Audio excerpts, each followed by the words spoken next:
Thank you. Good morning. I'm Shanker Singham. I direct economic policy at the Legatum Institute, and I chair a special trade commission that we set up just shortly after the referendum vote to talk about how to be a resource, not only for the government, but for business and for media and for numerous sectors, for a country that is able once again to be in control of its own trade policy.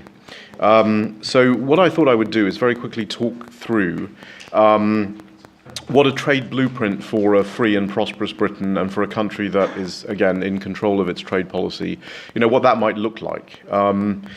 We've done a lot of work in the last few months on what we need to make sure we don't do in order to prevent us from being able to fully exercise all the benefits of having our own trade policy.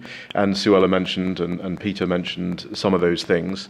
We can't obviously be in the customs union, because if we're in the customs union, we can't negotiate free trade agreements with other countries. We can't be a member of the European Economic Area, because then we can't have a rules-based negotiation, which is critical to a services deal. And since we are, as Suella mentioned, 80% of our economy is services, it's very important for us to be able to do those deals. Services deals are domestic regulatory deals, so you've got to be able to negotiate that. That's why you can't be in the EEA. And the third sort of pillar of us sort of getting out of the EU is to be more open in our domestic settings on agriculture to the extent we can be.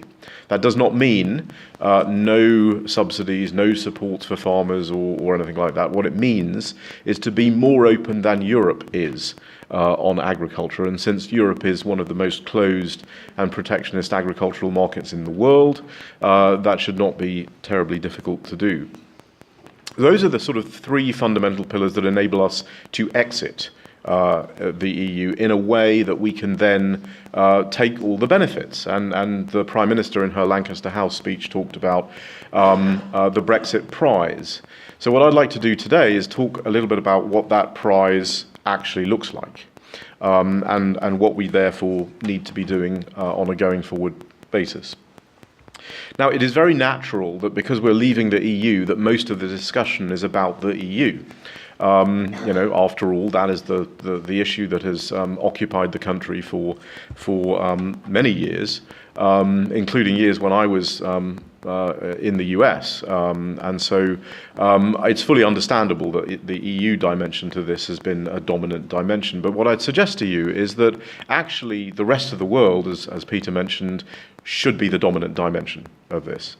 There is a very important relationship that we have with the European Union. It's very important that we actually have a good outcome as a result of the negotiations that we have both on exit of the EU and the future forward relationship in the context of what I believe will be a full and comprehensive trade agreement with the EU. But it's very important as we do that not to neglect the fact that that's only one element of a country's trade policy going forward. So what does a country's trade policy, what does Britain's trade policy going forward look like? Well, the easiest way to conceptualize this is, and I'll be accused of using the word pillar too often, but we tend to look at this in terms of four fundamental pillars. They are, first of all, what can you do unilaterally? So I'll talk a little bit about what Britain can do unilaterally. Then the second pillar is what we can do bilaterally. And obviously the Europe negotiation is a very important part of that bilateral agenda, but it's not the only part. Obviously we've talked about agreements with the US, we've talked about other agreements that we have through Europe with other countries. Suella mentioned 40 or so agreements. Of those 40 or so agreements, there's only about 7 or 8 perhaps that are really critical to us. Then what can we do plurilaterally? And in our assessment of this pillar is actually the most important one. What we can do in terms of building a group of like-minded countries to actually deal with the trade barriers that we face and that our services exporters face around the world that have not been well dealt with in international trade negotiations thus far. And then finally, there's the multilateral pillar, which is what we do in the WTO. It's what we do in global, it's not just the WTO, it's what we do in global fora, like Basel for financial services, like IOSCO for the Organization of Stock Securities Organizations, and what we do in other international fora that cover global standards. And what our posture is in the WTO, because we always have been, a WTO member. It's not true to say that we're not a WTO member. We always have been a WTO member. We have schedules. We have to go through a process of discovering what those schedules are.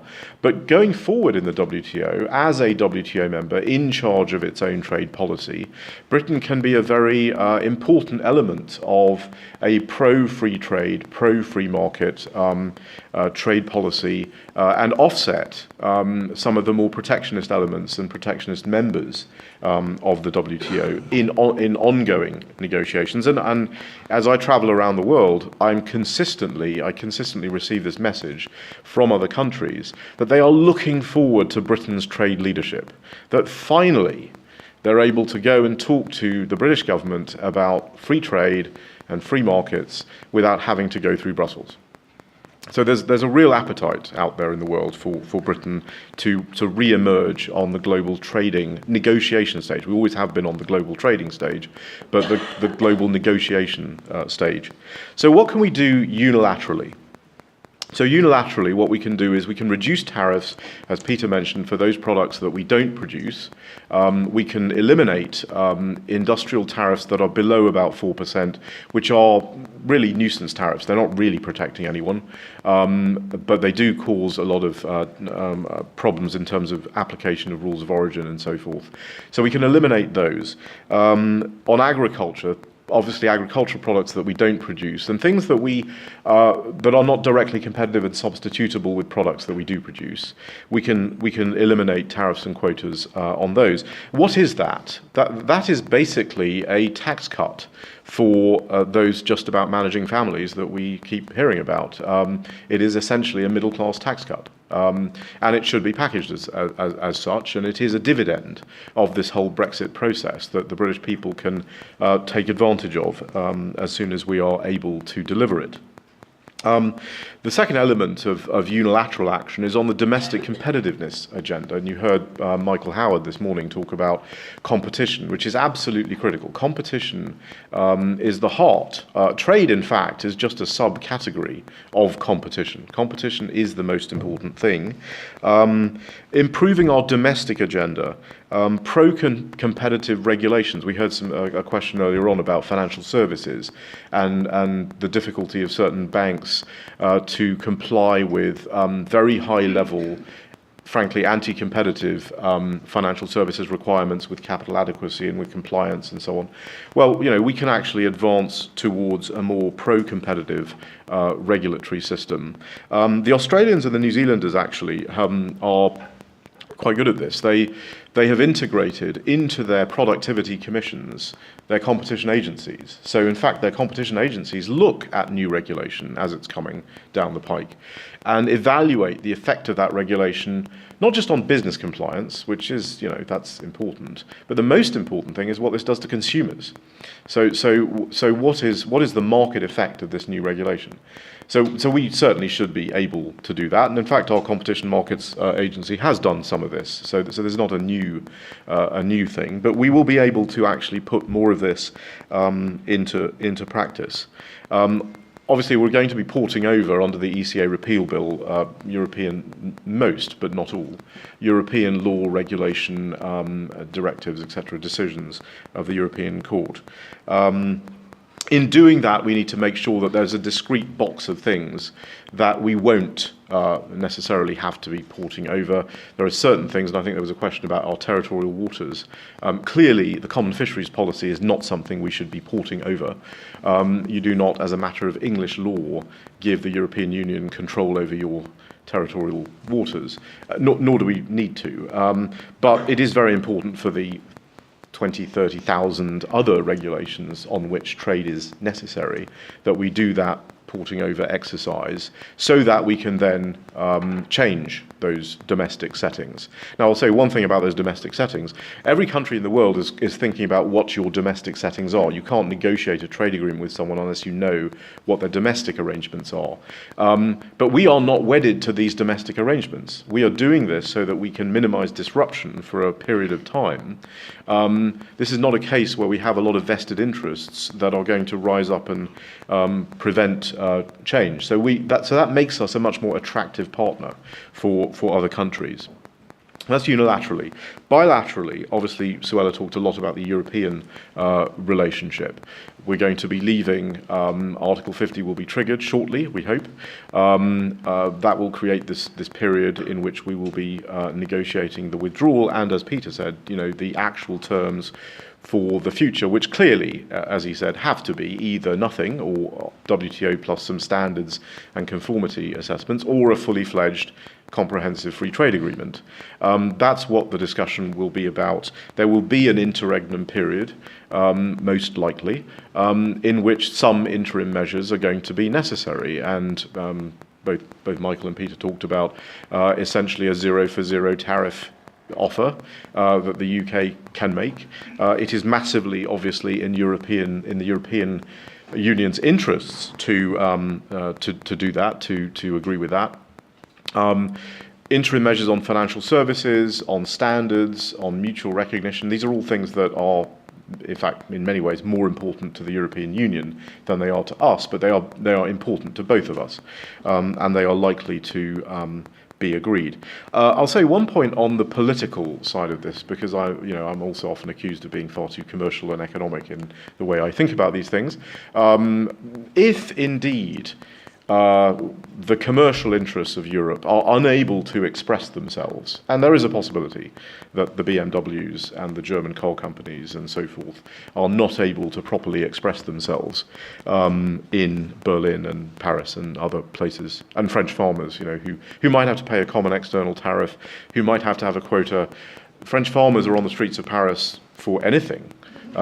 So the idea that they're going to willingly accept, having now to pay this tariff into the UK is a little far-fetched in my view.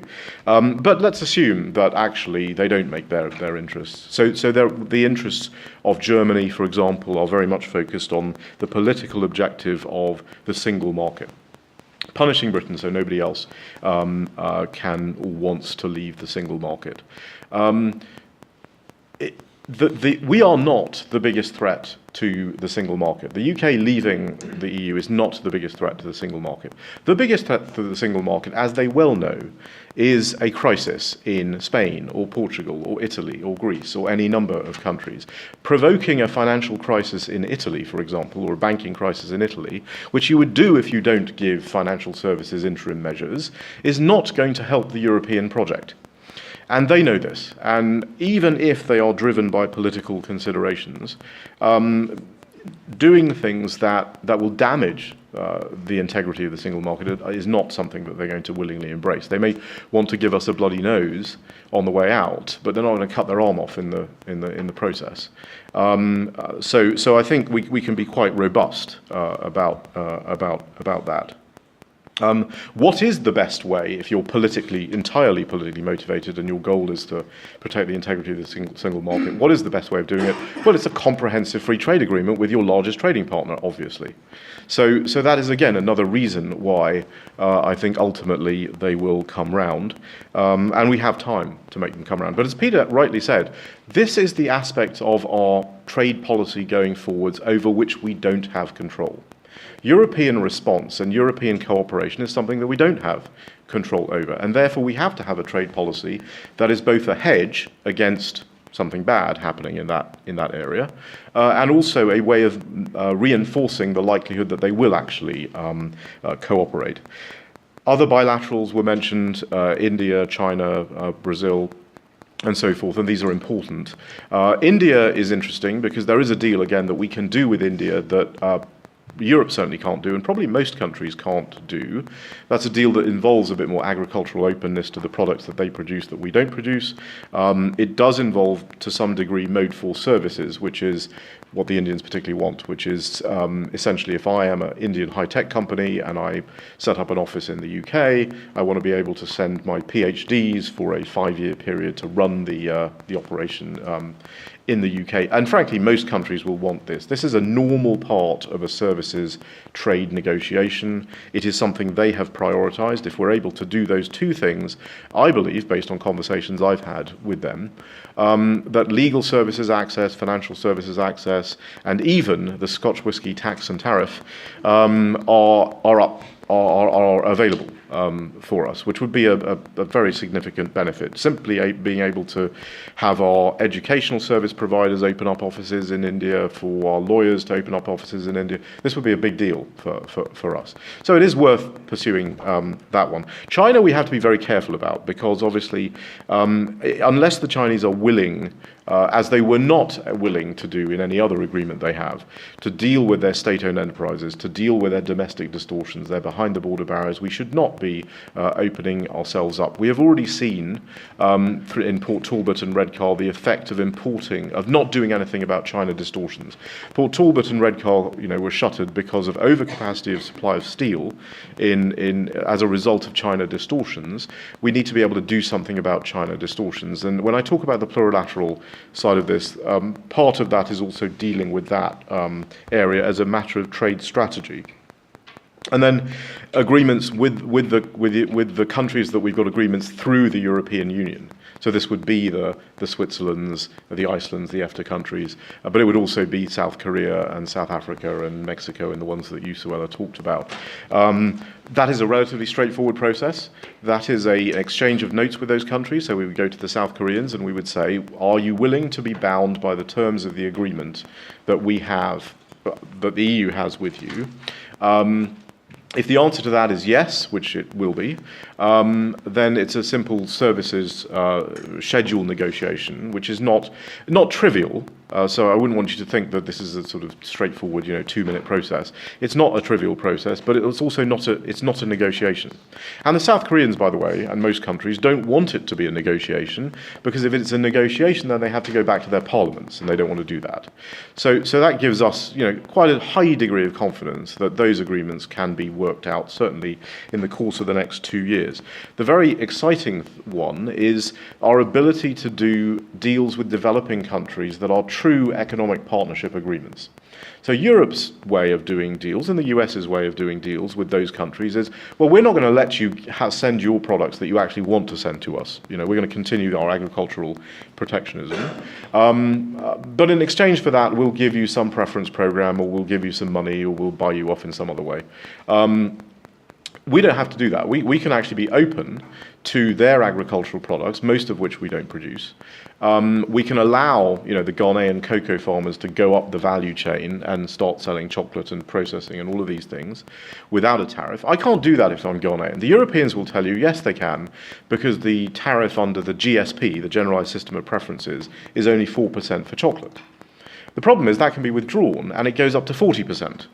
So if the Ghanaians have the wrong president, the Europeans can withdraw that. It goes up to 40%. Well, if you're in business, you know that you can't change your supply chain based on that. So therefore they don't. Well, we can actually have a permanent low tariff, zero tariff for their chocolate. That will allow them to go up the value chain. It'll allow them to engage in processing. It's very important for rural farmers in the world. And development agents, NGOs and so forth, the Oxfams, the KFODs, etc. of the world, ought to be absolutely backing this, because this is the thing they have been seeking for frankly, their entire existence, to have this kind of access for rural farmers in Africa and elsewhere. And we can deliver it. And that will have a huge impact on the way these countries relate to us. We have the Commonwealth Trade Ministers meeting next week, first time they've ever been together in London. We have the Commonwealth Heads of Government meeting in London, in England in 2018, or in Britain in 2018. This is a huge opportunity for us to be a leader of those countries and defend their interests. The third pillar is plurilateral. And this is the most exciting pillar. This is the one where the biggest gains are. Why? Because trade is different now in the 21st century than it was in the 20th century. It is no longer I make product A and I sell it in country B. It's about competing global supply chains. It's about the barriers to those supply chains that we have tried in the WTO, in the OECD, in numerous forums with trade agreements to deal with the barriers that affect 21st century trade, which are behind the border barriers and distortions, regulatory distortions. We have failed every time. And the only way this is going to work is to have a like-minded group of countries who are committed to open trade, who believe in competition on the merits as an organizing economic principle, and who believe in property rights. And that's not a very big list of countries. And it's a declining, it's a unfortunately diminishing list of countries. So you take, and who are they? Well, we know who they are, despite the fact that our former Chancellor said some rather disparaging remarks about a favourite country of mine, New Zealand. I actually think that the New Zealanders, the Australians, the Singaporeans, the UK, is the starting point for that kind of like-minded group of countries. You can then bring in the Canadas, the Mexicos, the Pacific Alliance countries, Chile, and so forth.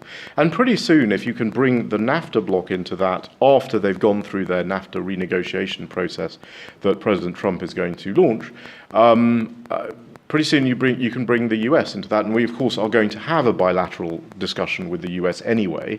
We are the only country in the world that is going to be able to have a bilateral negotiation, with the US in any degree of comprehensive and depth. Well, pretty soon you've got 50% of world trade. So this isn't about trading with New Zealand. This is about a trade strategy that will lead to solving the barriers that affect our particular industry, which is services primarily, the regulatory distortions that have damaged global trade, for about 50% of global trade. That will have a huge impact. That's why the numbers we're getting in terms of our modelling of the effect of this far outweighs any costs that you might think about if we don't have European cooperation in this process. And then finally, multilaterally, with the WTO, we have to negotiate a little bit on our WTO rectification process, which is a rectification, not a accession or anything like that. There are three areas which are, again, non-trivial. They are how we negotiate import quotas, what we do about what's called our aggregate measure of support, which is the agricultural subsidization we're allowed to have, and also what we do about our share of European quotas that have been agreed with other countries.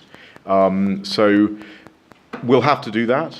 That is an ongoing discussion. The FTA agenda sits on top of that, because basically what you do is you'd say to a New Zealand, for example, on the lamb TRQ, they get 228,000 tonnes of lamb into the EU under their quota. We would say, we're willing to have a conversation with you about what the UK share of that quota would be, but we're willing to be more liberal. We actually are able to be more liberal and more open on services, on agriculture, but we'll do it in a free trade agreement. We're not going to do it in the WTO necessarily, and we're not going to do it unilaterally necessarily, but although we may, but we'd rather do it with you plurilaterally in this wider discussion, which is also a way that we can integrate our industries into global supply chains. Because one of the problems of the customs union is it forces supply chains into uneconomic activities because you want to be inside the walls of the customs union. So our industry is not really integrated into global supply chains. So our dairy industry is not really integrated into the, frankly, New Zealand-led, Fonterra-led dairy supply chain. And there's a huge advantage here for us as well, because it's counter-cyclical trade, obviously. So you've got New Zealand, their production at different times from our production. So there's actually a lot of joint ventures and things that we can do with those industries. So that's the multilateral track. We also want to be advocates in the WTO in some of their agreements, like the trade and services agreements, for further and deeper liberalisation. So that is something that other WTO members are looking forward to. And frankly, I will say that with respect to our unilateral, our trade policy that we're able to control, other countries have been waiting for this. They are looking for UK leadership. I spend a lot of time in Westminster, and I spend a lot of time in Whitehall. And I'm always surprised, not so much in Westminster, but perhaps more in Whitehall. I'm always surprised by how the gulf between the way we think of ourselves and the way the rest of the world thinks of us. The rest of the world thinks of us as the fifth biggest economy in the world, one of the biggest, if not the biggest, services exporters in the world, one of the biggest sites for foreign investment, one of the biggest foreign investors in the world. That's how they think of us. If this country was dropped into the Atlantic Ocean totally de novo, every country in the world would want to do a free trade deal with it. So they are looking forward to Britain's trade leadership. They need Britain's trade leadership because why? Because the US is not going to provide trade leadership under the new president. China certainly is not going to provide trade leadership. China's trade policy is still very much mercantilist trade policy. It's not going to be India. It's certainly not going to be the European Union. So there is no leader. So they need our trade leadership, and we need to manifest trade leadership, because if we don't, all the things that actually adversely affect our businesses and our sectors will not be dealt with. So it's a called moment, I think, for the UK. We have, I think, the ability to do it. We have the structure of the economy that requires us to do it, and we have partners around the world who want us to do it. So on that note, I'll pause, and I'm sure we have time for questions. Thank you.